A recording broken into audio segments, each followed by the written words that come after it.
ہماری سوچ غلط ہے. ابھی تک ماں نے اس کو فیڈ نہیں کرایا، مسلمان نہیں ہوا. بھی کیوں فیڈ نہیں کرایا؟ اذان نہیں ہوئی اس لیے مسلمان نہیں ہوا. بھائیو کافر کے گھر میں بھی بچہ پیدا ہو، وَمَا مِن مَوْلُودٍ إِلَّا وَيُولَدُ عَلَى الْإِسْلَامِ، تو وہ مسلمان پیدا ہوتا ہے. فَأَبَوَاهُ يُحَوِّدَانِهِ أَوْ يُنَصِّرَانِهِ أَوْ يُمَجِّسَانِهِ، یہ ماں باپ ہوتے ہیں جو اس کو یہودی نصرانی مجوسی بنا دیتے ہیں. بچہ جب پیدا ہوتا ہے تو کیا اس میں یہ جوڑ نہیں ہوتے ہینڈز اپ کے لیے؟ اس کے ہاتھ میں دونوں میں خلا نہیں ہوتا کشکول بنانے کے لیے، رب سے مانگنے کے لیے؟ اس کی ناک نہیں ہوتی زمین پہ لگانے کے لیے؟ اس کے گھٹنوں کے جوائنٹ نہیں ہوتے مڑنے کے لیے کہ سجدے میں جا سکے، رکوع میں جا سکیں؟ یہ ساری چیزیں. زبان نہیں ہوتی کہ جو اللہ اکبر الحمدللہ لا الہ الا اللہ بول سکے.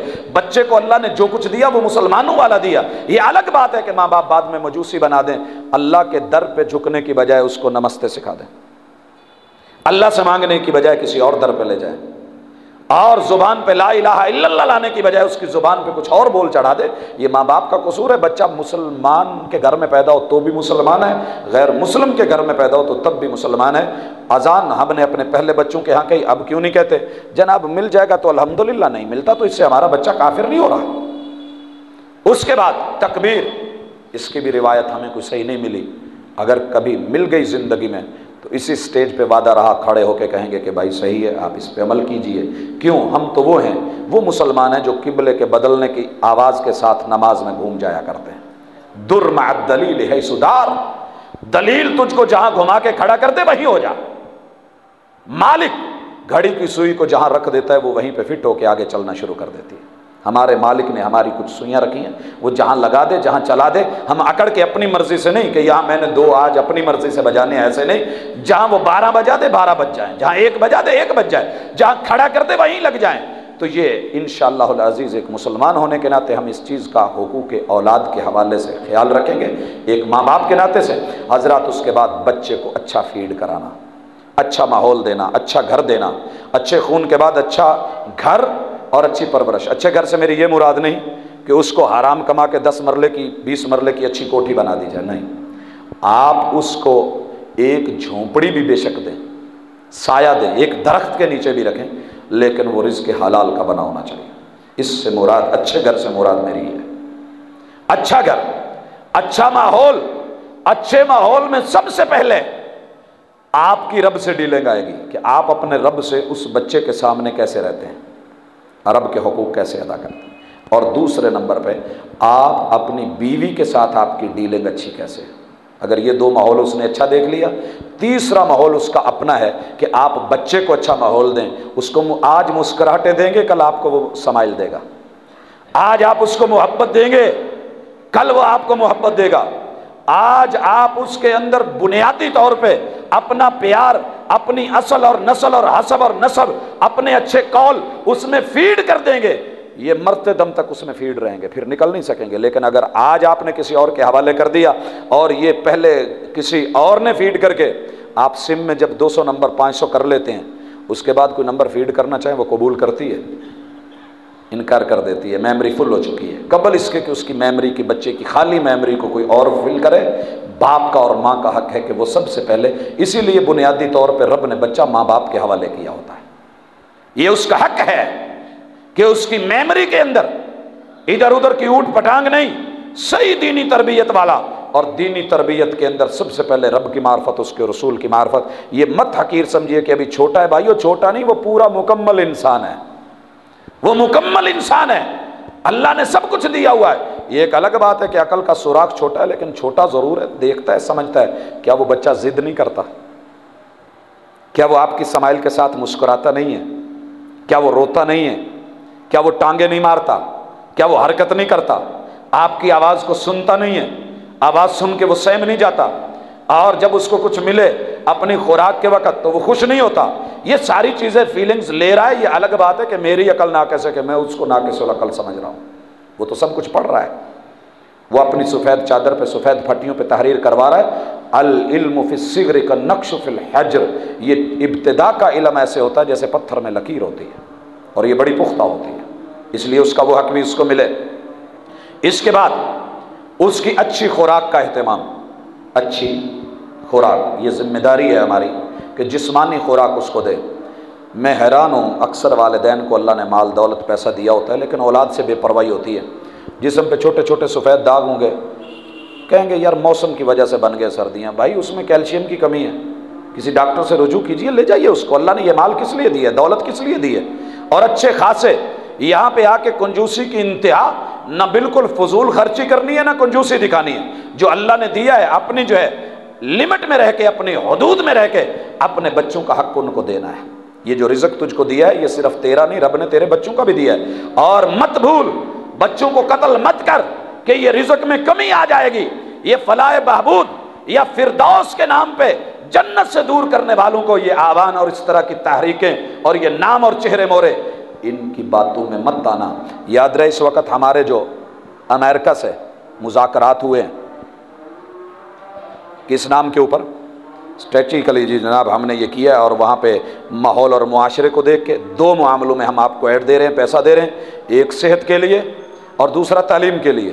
یاد رہے یہ ہمارے بچوں کے اوپر باہر سے ایک بہت بڑی یلغار ہے، لٹکتی تلوار ہے، صحت کے نام پہ مجھے اور آپ کے بچوں کو، میرے اور آپ کے بچوں کو قطرے پلائے جا رہے ہیں۔ اور میں معذرت کے ساتھ کہہ رہا ہوں، اگر میرے ڈاکٹر بھائی ہیں تو یہ بھی توجہ کریں، اگر اس فیلڈ سے تعلق رکھنے والے کوئی اپنی اولاد سے مخلص ہے تو سوچے کیا پورے پاکستان کے اندر کوئی ایک لیب ایسی ہے، کوئی ایک ڈاکٹر ایسا ہے یا ایک لیبارٹری اٹینڈنٹ جو ہے، پیتھالوجسٹ ایسا ہے کہ جو مجھے یہ بتا سکے کہ ان قطروں کے اندر کیا ہے، مجھے اس کی لیبارٹری رپورٹ دے سکے؟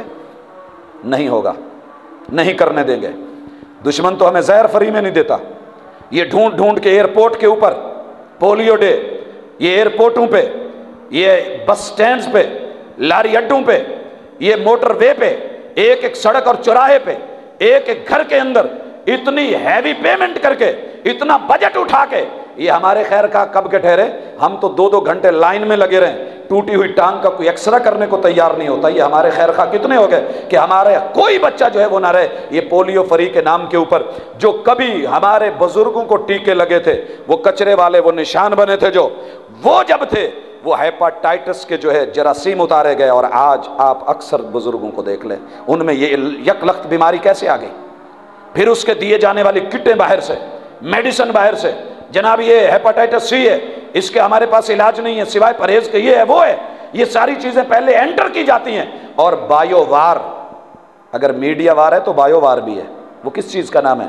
لیکن افسوس کہ میرا مسلمان کتنا اس میں بھولا ہے، اور ہم اس کو لیے جا رہے ہیں، قبول کیے جا رہے ہیں، اور جو ہمیں لگائے گئے حفاظتی ٹیکے، پتہ نہیں کل کو اس کا کیا رزلٹ آنے والا ہے اور کس بیماری میں ہم من حیث القوم جانے والے ہیں۔ اور جو میرے بچوں کو آج پولیو کے نام پہ دیا جا رہا ہے، یہ آنے والی نسل جب جوان ہوگی تو ان کے اندر جو صحت کے نام پہ دیا جا رہا ہے، معذرت کے ساتھ شاید ہم ہوں یا نہ ہوں، ہمارے بچے سن رہے ہیں، ان کے اندر بچیوں کی کثرت پیدا کرنے والی چیزیں جو ہیں وہ لائی جا رہی ہیں، اور بچوں والا معاملہ نر جو ہے کم کیے جا رہے ہیں۔ لیکن افسوس ہم مجبور ہیں، کیا کریں؟ ایک آدمی کو سمجھائیں، بات کریں، وہ سننے کو تیار نہیں۔ جناب یہ کیسے ہو سکتا ہے؟ وہ تو بیماریوں کے لیے، وہ بھائی میں نے تو کہا تھا کہ اگر یہ پاک پتن پہ دھماکہ ہو، امریکہ مذمت کرے، بہت برا ہوا ہے، لیکن خود پوری دنیا کے اندر مسلمانوں کی نسل کشی کر رہا ہو تو پھر بہت اچھا ہے، اسے کوئی کچھ نہیں کہتا ہے۔ یہاں کرے تو ہم خوش ہو جاتے ہیں جی امریکہ نے مذمت کی ہے۔ وہ بھائی جو کچھ وہ کر رہا ہے، ہمیں دہشت گرد کہہ کے سب کچھ کر کے، تو بہرحال یہ یاد رہے کہ دشمن ہماری نسل کو مٹانا چاہتا ہے، اور فرعونیت پہلے دن سے کام کر رہی ہے، فرعونیت پہلے دن سے کام رہی ہے۔ ان دعووں میں آ کے مت بھول کہ یہ وسائل، یہ آبادی کا بھوت وسائل کو کھا جائے گا۔ اللہ کی قسم، جس نے آبادی دینی ہے وسائل بھی وہی دیتا ہے۔ اگر وہ کیڑے کو بند پتھر میں رزق پہنچا سکتا ہے تو تیرے بچے کا نصیب بھی تیرے ساتھ آتا ہے۔ میرا زندگی کا پہلا جمعہ راجن پور میں تھا۔ جمعے کے بعد ایک ڈاکٹر صاحب ملے، کہنے لگے کہ جناب آپ نے یہ بات کی ہے کہ ہر بچہ رزق ساتھ لے کے آتا ہے، لیکن میں آپ کی بات نہیں سننا چاہتا۔ بھئی کیوں؟ کہا اس لیے کہ جب میرا پہلا بیٹا تھا تو میری تنخواہ اتنی تھی، اللہ نے دوسرا دیا تو تنخواہ اتنی تھی، تیسرا تھا تو تنخواہ اتنی تھی، اب چوتھا ہوا ہے تو میری تنخواہ اتنی ہے۔ میں نے کہا آپ کس شعبے میں کام کرتے ہیں جو آپ کی تنخواہ ہی نہیں بڑھی ہے؟ حالانکہ ہر سال 10% کا سسٹم تو ہے ہی، باقی بھی کچھ ہوتا ہے۔ کہتے جی میرا اتنا ہی وسائل ہے، میں اتنے میں کر رہا ہوں۔ تو میں نے کہا اللہ کا شکر کریں، اس کا جواب ہے، اگر آپ کو سمجھ آ جائے۔ امام، اس وقت مجھے ان کا نام بھول گیا، امام نخعی ہیں یا امام اوزاعی، ان دو میں سے کوئی تھے۔ جب ان کی شادی ہوئی تو پہلی بیوی کو کہنے لگے کہ سنیے، اللہ نے میرے جسم کے 4 حصے رکھے ہیں، ان میں سے ایک حصہ تیرا ہے، 3 کسی اور کے ہیں، جب تک وہ اپنا حصہ لینے والا نہیں آ جاتا یہ 4 تیرے، جب آ گئے تو وہ اپنا حصہ بانٹ لیں گے۔